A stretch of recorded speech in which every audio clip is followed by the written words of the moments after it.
Wednesday morning, 29th of January 2020, and you're listening again to a Live Light production brought to you by Charl.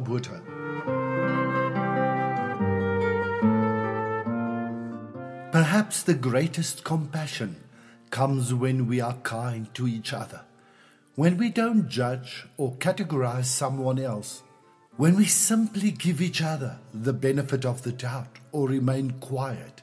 Compassion is about accepting someone else's differences, weaknesses, and shortcomings, having patience with someone who has laid us down, or resisting the impulse to become offended when someone doesn't handle something the way we might have hoped for. Compassion is refusing to take advantage of another's weakness and being willing to forgive someone who has hurt us. Compassion is expecting and believing only the best of each other. Sometimes I start doing an evaluation of my life. One of those times I came across the story of the former Formula 1 world champion racing car driver Michael Schumacher. When I studied his resume as an athlete, amongst others I saw that he was the winner of the Grand Prix in 1991, he was 7 times world champion of the Formula 1 series. People who were living close to him said that happiness was in his being. But on a fateful day in December 2013, his story and his destiny completely changed due to a ski accident. Today, just 44 kilos in weight and struggling to survive since that fateful day in December 2013. His wife has begun to sell their goods to cover the expenses and thus be able to keep him alive in a room in his house adapted to his needs, where he lies, unable to do anything for himself. While I was reading his story, a question came to mind. Who is better than who? Within seconds, life can take directions we couldn't have imagined in our wildest dreams. And the sad but true fact is, not one of us is exempt from anything. And in most of these circumstances, the following are of no use to anyone: money, titles, fame, success, power, accolades and achievements. No, the truth is, when life happens, we are all the same. So, why the pride?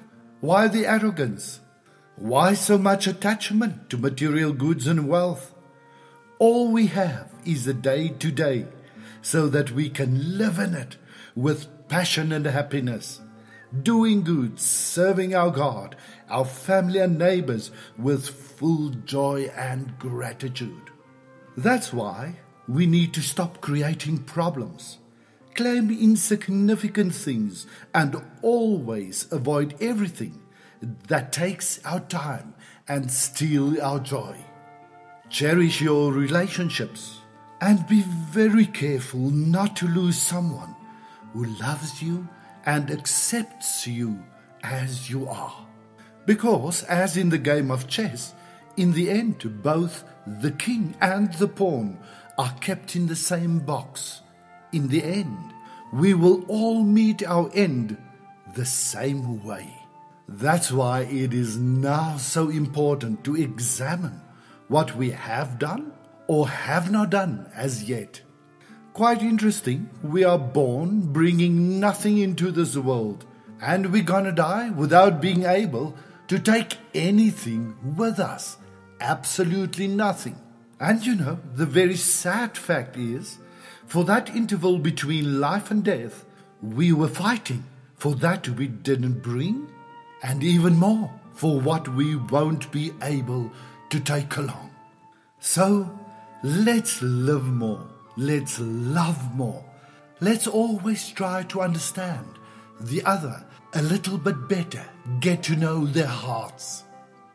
Because when we take things for granted, these things eventually get taken away. Too often, we don't realize what we have until it's gone.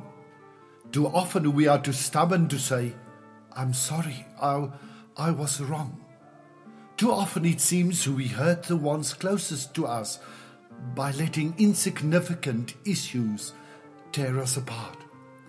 Appreciate what you have, who loves you and who cares for you. You'll never know how much they mean to you until the day they are no longer beside you.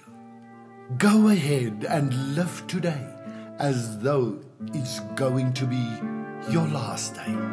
Be blessed.